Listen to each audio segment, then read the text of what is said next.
So hi hello friends, అందరికీ నమస్తే. ఎలా ఉన్నారు? మనం ఎప్పుడెప్పుడు అని ఎదురు చూస్తున్న ఏపీపీఎస్సీ ఆంధ్రప్రదేశ్ పబ్లిక్ సర్వీస్ కమిషన్కి సంబంధించి గ్రూప్ 4 నోటిఫికేషన్ అయితే విడుదలైంది. Junior assistant cum computer assistant 670 పోస్టులకు సంబంధించి ప్రభుత్వం నోటిఫికేషన్ అయితే విడుదల చేసింది. దీని గురించి కంప్లీట్ డీటెయిల్స్ అనే వీడియోలో మనం తెలుసుకుందాం. వీడియోని పూర్తిగా చూడండి ఫ్రెండ్స్. వీడియో చూస్తున్న ప్రతి ఒక్కరూ తప్పకుండా లైక్ చేయండి, మీ ఫ్రెండ్స్ అందరికీ షేర్ చేయండి. ఇకపై ఫ్రీ క్లాసెస్, ఫ్రీ టెస్ట్లు మీరు మిస్ కాకుండా ఉండేందుకు ఈ వీడియో కింద ఎర్రగా రెడ్ కలర్లో సబ్స్క్రైబ్ అని చెప్పేసి కనిపిస్తుంది. సబ్స్క్రైబ్ బటన్ మీద క్లిక్ చేసి పక్కనే ఉండే గంట సింబల్ ఆల్ అని చెప్పేసి క్లిక్ చేసుకుని ఉంచుకోండి. ఇక్కడ ముఖ్యంగా మనం మాట్లాడుకోవాల్సిన విషయం ఏందయ్యా అంటే junior assistant cum computer assistant పోస్టులకు సంబంధించి ఎనీ డిగ్రీ ఎడ్యుకేషన్ క్వాలిఫికేషన్స్తో 670 పోస్టులకు నోటిఫికేషన్ అయితే వచ్చింది. ఇక జీతం గురించి మనం మాట్లాడుకున్నట్లయితే హైయెస్ట్ పే స్కేల్ అనేది 46,000 వరకు పెరుగుతూ పోతుందంటూ కూడా మనకి మెన్షన్ చేస్తున్నారు. ఇక్కడ అప్లికేషన్కి సంబంధించి ఎప్పుడు స్టార్ట్ అవుతుందనే విషయాన్ని ఒకసారి పరిశీలన చేసినట్లయితే ఈ నెల 30వ తారీఖు నుంచి అప్లికేషన్ అయితే స్టార్ట్ చేస్తారు. ఆన్లైన్లో అప్లికేషన్ అయితే చేసుకోవాల్సి ఉంటుంది. అప్లికేషన్ లాస్ట్ డేట్ అనేది జనవరి 18 అని చెప్పేసి క్లియర్ ఇచ్చున్నారు. ఇక్కడ మనకి చూడండి, శ్రీకాకుళంలో 38 పోస్టులు, విజయనగరంలో 34 పోస్టులు, విశాఖపట్నం జిల్లాకు సంబంధించి 43 పోస్టులు, ఈస్ట్ గోదావరి జిల్లాకు సంబంధించి 64 పోస్టులు, వెస్ట్ గోదావరి జిల్లాకు సంబంధించి 48 ఖాళీలు, కృష్ణా జిల్లాకు సంబంధించి 50 పోస్టులు అయితే ఖాళీగా ఉన్నాయి, గుంటూరు జిల్లాకు సంబంధించి 57 పోస్టులు ఖాళీగా ఉన్నాయి, ప్రకాశం జిల్లాకు సంబంధించి 56 పోస్టులు అయితే ఖాళీగా ఉన్నాయి, నెల్లూరు జిల్లాకు సంబంధించి 46 పోస్టులు, చిత్తూరు జిల్లాకు సంబంధించి 66 పోస్టులు, అనంతపురం జిల్లాకు సంబంధించి 63 పోస్టులు, కర్నూలు 54, కడపకు సంబంధించి 51 ఖాళీలు, మొత్తంగా 13 జిల్లాల్లో మనకి 670 పోస్టులు అయితే విడుదల చేశారు. ఇక్కడ ముఖ్యంగా ఎడ్యుకేషన్ క్వాలిఫికేషన్ల గురించి మనం మాట్లాడుకున్నట్లయితే ఎనీ బ్యాచిలర్ డిగ్రీ అని చెప్పేసి ఇచ్చారు. బీటెక్ వాళ్ళు అప్లై చేసుకునే అవకాశం ఉంటుంది. నార్మల్ డిగ్రీ కంప్లీట్ చేసిన వాళ్ళు కూడా అప్లై చేసుకునే అవకాశం అయితే ఉంటుంది. ఇక్కడ గమనించండి, ఇండియన్ సిటిజన్ అయి ఉండాలి. ఇక్కడ ఎవరైతే అప్లై చేసే మహిళలు కానివ్వండి, పురుషులు కానివ్వండి, ఇండియాలో జన్మించి ఉండాలని చెప్పేసి ఒక పాయింట్ అయితే మెన్షన్ చేస్తున్నారు. మనం మెయిన్గా ఎడ్యుకేషన్ క్వాలిఫికేషన్ల గురించి మాట్లాడుకోవాలి. ఇక్కడ ఎడ్యుకేషన్ క్వాలిఫికేషన్ విషయానికి వచ్చినట్లయితే ఇక్కడ బ్యాచిలర్స్ డిగ్రీ అని చెప్పేసి మెన్షన్ చేశారు కాబట్టి బీటెక్ కోర్స్ కంప్లీట్ చేసిన వాళ్ళు అప్లై చేసుకోవచ్చు. ఇటు BSc, BCom, BA, any degree 3 సంవత్సరాల ఏ డిగ్రీ కోర్స్ కంప్లీట్ చేసినా కూడా అప్లై చేసుకునే అవకాశం అయితే ఉంటుంది. ఈ పోస్టులకు సంబంధించి అప్లై చేసిన తర్వాత ఎగ్జామ్స్లో ఎవరైతే క్వాలిఫై అయ్యారో వాళ్ళకి సంబంధించి ఒక కంప్యూటర్ టెస్ట్ అయితే కండక్ట్ చేయడం జరుగుతుంది. టెక్నికల్ క్వాలిఫికేషన్ అని చెప్పేసి మెన్షన్ చేశారు కదా. ఈ టెక్నికల్ క్వాలిఫికేషన్లో ఒక చిన్న కంప్యూటర్కి సంబంధించి కంప్యూటర్ నాలెడ్జ్ని పరీక్షించే విధంగా ఒక చిన్న టెస్ట్ అయితే కండక్ట్ చేస్తారు. ఈ టెస్ట్లో క్వాలిఫై కావాల్సి ఉంటుంది. ఈ టెస్ట్ ఎన్ని మార్కులకు ఉంటుంది, ఎన్నెన్ని మార్కులు తెచ్చుకోవాలి రిజర్వేషన్ల వారీగా, దాని గురించి కూడా క్లియర్గా డిస్కస్ చేద్దాం. మనకి ఏపీపీఎస్సీ అఫీషియల్ వెబ్సైట్లో ఈ నోటిఫికేషన్ అయితే విడుదల చేసింది ప్రభుత్వం. ఇక అర్హత వయసుల గురించి క్లియర్గా మనం డిస్కస్ చేసినట్లయితే రిజర్వేషన్ల వారికి సంబంధించి రిజర్వేషన్ కేటగిరీ వాళ్ళకి సంబంధించి అదనపు వయసు సడలింపు కూడా వర్తించడం జరుగుతుంది. ఎవరైతే 18 సంవత్సరాల నుంచి 42 సంవత్సరాల లోపు ఉన్నారో వీళ్ళందరూ కూడా అప్లై చేసుకునే అవకాశం అయితే ఉంటుంది. 18 to 42 అనేది ఎవరికయ్యా అంటే ఓసీ క్యాండిడేట్లకు సంబంధించి. ఇక ఎవరైతే ఎస్సీ, ఎస్టీ, బీసీ క్యాండిడేట్లు ఉన్నారో వీళ్ళకి సంబంధించి 5 సంవత్సరాల అదనపు వయసు సడలింపు అనేది వర్తిస్తుంది. అంటే 42+5 ఓకే, ఎస్సీ, ఎస్టీ, బీసీ వాళ్ళకి సంబంధించి. ఇక ఫిజికల్లీ హ్యాండిక్యాప్డ్ క్యాండిడేట్లకు సంబంధించి 10 సంవత్సరాల అదనపు వయసు సడలింపు అనేది వర్తించడం జరుగుతుంది. ఇక ఎవరైతే ఈడబ్ల్యూఎస్ క్యాండిడేట్లు ఉన్నారో వీళ్ళకి సంబంధించి 5 సంవత్సరాల అదనపు వయసు సడలింపు అనేది వర్తించడం జరుగుతుంది. అంటే ఈడబ్ల్యూఎస్ క్యాండిడేట్లకు సంబంధించి 42+5. ఎవరైతే ఓసీ జనరల్ కేటగిరీ కింద పోటీ పడతారో వాళ్ళకి సంబంధించి 42 సంవత్సరాల గరిష్ట వయో పరిమితి అనేది వర్తించడం జరుగుతుంది. ఇక అప్లికేషన్ విషయానికి వచ్చినట్లయితే అప్లికేషన్ అనేది ఆన్లైన్లో అప్లై చేసుకోవాల్సి ఉంటుంది. అప్లికేషన్ ఎప్పుడు స్టార్ట్ చేస్తారా అంటే ఆన్లైన్లో తీసుకోవడం ఈ డిసెంబర్ 30వ తారీఖు నుంచి అప్లికేషన్ అనేది స్టార్ట్ కావడం జరుగుతుంది. ఇక ఎప్పటికి ఎండ్ అవుతుంది అంటే లాస్ట్ డేట్ ఎప్పుడనే విషయాన్ని పరిశీలన చేసినట్లయితే 18/2022 ఓకే, మనకి లాస్ట్ డేట్ కింద ఇచ్చారు. దీన్ని పొడిగిస్తారా లేదనేది మనకి ఎక్కడ మెన్షన్ చేయలేదు. ఇక ఫీజు విషయానికి వచ్చినట్లయితే 250 రూపాయలు ఫీజు చెల్లించి ఆన్లైన్లో అప్లికేషన్ అయితే చేసుకోవాల్సి ఉంటుంది.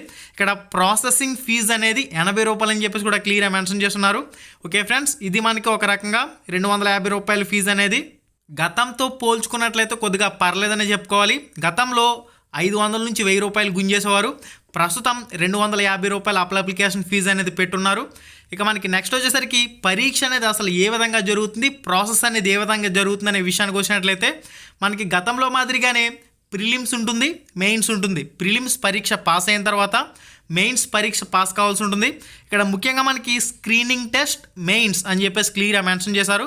అంతకంటే ముందుగా జిల్లాల వారీగా, రిజర్వేషన్ల వారీగా ఎవరెవరికి ఎన్ని పోస్టులు ఉన్నాయనే విషయాన్ని ఒకసారి పరిశీలన చేసినట్లయితే ఇక్కడ చూడండి, మొత్తం 13 జిల్లాలకు సంబంధించి. ఉదాహరణకి ఒక జిల్లాకు సంబంధించి నేను ఎక్స్ప్లెయిన్ చేస్తాను. ఇక్కడ శ్రీకాకుళంలో ఓపెన్ కేటగిరీకి సంబంధించి లోకల్, ఓపెన్ 2 కేటగిరీల కింద ఇచ్చున్నారు. ఇక్కడ ఓసీ క్యాండిడేట్లో జనరల్కి 2 పోస్టులు ఉన్నాయి, ఉమెన్ కోటాకి సంబంధించి 1 పోస్ట్ ఉంది. నెక్స్ట్ శ్రీకాకుళంలో ఎస్సీ కేటగిరీకి సంబంధించి ఇక్కడ జీ అంటే జనరల్ కోటా 1 పోస్ట్ ఉంది, ఉమెన్ కేటగిరీకి సంబంధించి 1 పోస్ట్ ఉంది, ఎస్టీ కేటగిరీకి సంబంధించి 0 పోస్టులు. ఇక్కడ మీరు చూసుకోవచ్చు. ఇక్కడ మీ రిజర్వేషన్ కేటగిరీలో మీకు పోస్ట్ లేకపోయినట్లయితే మీరు జనరల్లో, ఓపెన్లో పోటీ పడే అవకాశం అయితే ఉంటుంది. ఓకే ఫ్రెండ్స్, ఓవరాల్గా 13 జిల్లాలకు సంబంధించి రిజర్వేషన్ల వారీగా పోస్టుల వివరాలు అయితే ఇవి. మనకి నెక్స్ట్ వచ్చేసరికి చూడండి, ఎగ్జామ్ మొత్తం 2 స్టేజెస్లో జరుగుతుంది. ఫస్ట్ది స్క్రీనింగ్ టెస్ట్. ఈ స్క్రీనింగ్ టెస్ట్లో ఆబ్జెక్టివ్ టైప్ ఆఫ్ టెస్ట్ అనేది కండక్ట్ చేయడం జరుగుతుంది. జనరల్ స్టడీస్, మెంటల్ ఎబిలిటీకి సంబంధించి 100 ప్రశ్నలు, 100 మార్కులు. ఇక్కడ 100 నిమిషాల సమయం అయితే ఇస్తారు. నెక్స్ట్ సెక్షన్ బి కింద జనరల్ ఇంగ్లీష్ 25 ప్రశ్నలు, జనరల్ తెలుగు 25 ప్రశ్నలు. ఇక్కడ ఎస్ఎస్సి స్టాండర్డ్ అని చెప్పేసి ఇచ్చున్నారు. 10వ తరగతి లెవెల్లో ప్రశ్నలు అనేవి రావడం జరుగుతాయి. జనరల్ ఇంగ్లీష్, జనరల్ తెలుగుకి సంబంధించి ఇక్కడ 50 ప్రశ్నలు, 50 మార్కులు. మొత్తంగా మనకి స్క్రీనింగ్ టెస్ట్ అనేది 150 ప్రశ్నలకి 150 మార్కులకి జరుగుతుంది. ఎవరైతే ఈ స్క్రీనింగ్ టెస్ట్లో క్వాలిఫై అయ్యారో వాళ్ళకి సంబంధించి మెయిన్స్ ఎగ్జామినేషన్ అనేది కండక్ట్ చేయడం జరుగుతుంది. గ్రూప్ 4కి సంబంధించి ఈ మెయిన్స్ కూడా మనకి ఆబ్జెక్టివ్ టైప్ ఆఫ్ టెస్ట్ అయితే కండక్ట్ చేయడం జరుగుతుంది. ఆబ్జెక్టివ్ టైప్ ఆఫ్ టెస్ట్ అంటే మనకి ఒక ప్రశ్న ఇచ్చి కింద 4 ఆప్షన్లు అయితే ఇస్తారు కదా, ఆ 4 ఆప్షన్లో ఒక ఆప్షన్ అయితే సెలెక్ట్ చేసుకోవాల్సి ఉంటుంది. దీన్నే మనం ఆబ్జెక్టివ్ టైప్ ఆఫ్ టెస్ట్ అంటాం. ఇక్కడ మనకి దాదాపుగా స్క్రీనింగ్ టెస్ట్కి, మెయిన్స్కి ఒకే సిలబస్ అనేది ఉంది. మరి స్క్రీనింగ్ టెస్ట్కి, మెయిన్స్కి డిఫరెన్స్ ఏందయ్యా అంటే, స్క్రీనింగ్ టెస్ట్లో మనకి ప్రశ్నల క్లిష్టత స్థాయి అనేది కొద్దిగా తక్కువగా వస్తుంది. మెయిన్స్లో పిండే విధంగా ప్రశ్నల క్లిష్టత స్థాయి అనేది పెరుగుతుంది. అంతే డిఫరెన్స్, సిలబస్ అనేది సేమ్ ఉంది. ఇక్కడ మనకి మెయిన్స్ వచ్చేసరికి పేపర్ 1లో చూడండి, జనరల్ స్టడీస్, మెంటల్ ఎబిలిటీ 150 ప్రశ్నలు, 150 మార్కులు, 150 నిమిషాలు. ఇక పేపర్ 2లో మనకి మెయిన్స్లో పేపర్ 2 ఉంటుంది. ఇక్కడ జనరల్ ఇంగ్లీష్ 75 ప్రశ్నలు, జనరల్ తెలుగు 75 ప్రశ్నలు. ఇక్కడ మనకి ఎస్ఎస్సి స్టాండర్డ్ అని చెప్పేసి ఇచ్చున్నారు. 150 ప్రశ్నలు, 150 మార్కులు. మొత్తంగా మనకి మెయిన్స్ 2 పేపర్ల కింద 300 మార్కులకి అయితే కండక్ట్ చేయడం జరుగుతుంది. ఓకే ఫ్రెండ్స్, ఇది మనకి ప్రిలిమ్స్, మెయిన్స్ పరీక్షలకు సంబంధించి. ఇక సిలబస్ విషయానికి వచ్చినట్లయితే స్క్రీనింగ్ టెస్ట్కి సంబంధించి సెక్షన్ ఏలో మనకి general studies and mental ability ఉంది కదా. ఈ జనరల్ స్టడీస్, మెంటల్ ఎబిలిటీ ఈ మెయిన్గా ఈ 150 ప్రశ్నలు కవర్ చేసే విధంగా మనకి క్లియర్గా చూడండి ఇక్కడ టాపిక్ వివరాలను అయితే ఇచ్చున్నారు. సెక్షన్ బిలో మనకి 50 ప్రశ్నలు అయితే వస్తున్నాయి కదా స్క్రీనింగ్ టెస్ట్లో. దానికి సంబంధించి ఇంగ్లీష్లో ఏం సిలబస్ చదవాలి, తెలుగులో ఏం సిలబస్ చదవాలి అనేది మీరు స్క్రీన్ మీద చెక్ చేసుకోండి. నెక్స్ట్ మనకి మెయిన్స్ పరీక్ష అయితే ఉంటుంది కదా, జనరల్ స్టడీస్ అండ్ మెంటల్ ఎబిలిటీకి సంబంధించి క్లియర్గా మనకి ఏవైతే స్క్రీనింగ్ టెస్ట్లో ఉన్న టాపిక్లు ఉన్నాయో అవే మనకి మెయిన్స్లో ఉంటాయి. ప్రశ్నల క్లిష్టత స్థాయి అనేది పెరుగుతుంది. నెక్స్ట్ మనకి మెయిన్స్లో పేపర్ 2 ఉంటుంది కదా, మెయిన్స్లో పేపర్ 2కి సంబంధించి ఇంగ్లీష్, తెలుగు దీనికి సంబంధించి టాపిక్లను కూడా క్లియర్గా చెక్ చేసుకోండి. ఈ సిలబస్కి సంబంధించి పాయింట్ టు పాయింట్ క్లియర్గా మీకు తెలుగులో కావాలంటే కూడా అతి త్వరలో నేను వీడియో చేస్తాను. స్క్రీనింగ్ మెయిన్స్కి సంబంధించి సిలబస్ అనేది తెలుగులో కూడా మీకు పీడిఎఫ్ రూపంలో అందించడం జరుగుతుంది as soon as possible. Friends, Telugu, ఇంగ్లీష్కి సంబంధించి దీంతో పాటుగా మీకు ఈ పరీక్షలకు సంబంధించి టెస్ట్లు అనేవి ఫ్రీగా కండక్ట్ చేయడం జరుగుతుంది. ఈ వీడియో టైటిల్ మీద టచ్ చేయండి. టచ్ చేయగానే కిందకు ఒక పేజ్ అలా ఓపెన్ అవుతుంది. అక్కడ మీకు డైరెక్ట్గా మన టెలిగ్రామ్ గ్రూప్ లింక్ అయితే ఉంటుంది. ప్రతి ఒక్కరు కూడా మన టెలిగ్రామ్ గ్రూప్లో జాయిన్ అవ్వండి. యాప్లో కూడా మీకు క్లాసులు అనేవి కోర్స్ రూపంలో తీసుకురావడం జరుగుతుంది కాబట్టి తప్పకుండా మన ఛానల్కి అయితే సబ్స్క్రైబ్ అవ్వండి. ఆ కోర్స్కి సంబంధించి కూడా క్లియర్గా మీకు త్వరలోనే డీటెయిల్స్ అనేవి ఎక్స్ప్లెయిన్ చేయడం జరుగుతుంది. మొత్తం అన్నీ కూడా వీడియో క్లాసుల రూపంలో, మాక్ టెస్టుల రూపంలో మీకు ఫుల్ ప్రాక్టీస్ అనేది అందించడం జరుగుతుంది. ఇక్కడ మనకి ఇవి junior assistant cum computer assistant పోస్టులు కాబట్టి ఇక్కడ టెక్నికల్ నాలెడ్జ్ అంటే కంప్యూటర్ నాలెడ్జ్ పరీక్షించే విధంగా మనకి 50 మార్కులకి టెస్ట్ అయితే కండక్ట్ చేస్తారు. ఇక్కడ చూడండి, మ్యాక్సిమం 50 మార్కులకి టెస్ట్ అయితే పెడతారు. 30 నిమిషాల సమయం అయితే ఇస్తారు. SC ST category, physically handicapped category వాళ్ళు 15 మార్కులు తెచ్చుకోవాలి. 50 మార్కుల్లో 15 మార్కులు మినిమం తెచ్చుకోవాల్సి ఉంటుంది. బీసీ క్యాండిడేట్లకి 17.5, ఓసీ క్యాండిడేట్లకు సంబంధించి 20 మార్కులు తెచ్చుకోవాల్సి ఉంటుంది. ఓకే, ఇది మనకి ప్రాక్టికల్ టెస్ట్ అయితే కండక్ట్ చేస్తారు. ఎప్పుడు కండక్ట్ చేస్తారు, ఏంది కథ అనేది ఏపీపీఎస్సీ వెల్లడించడం జరుగుతుంది కాబట్టి మీరు ఆందోళన చెందవలసిన అవసరం అయితే లేదు.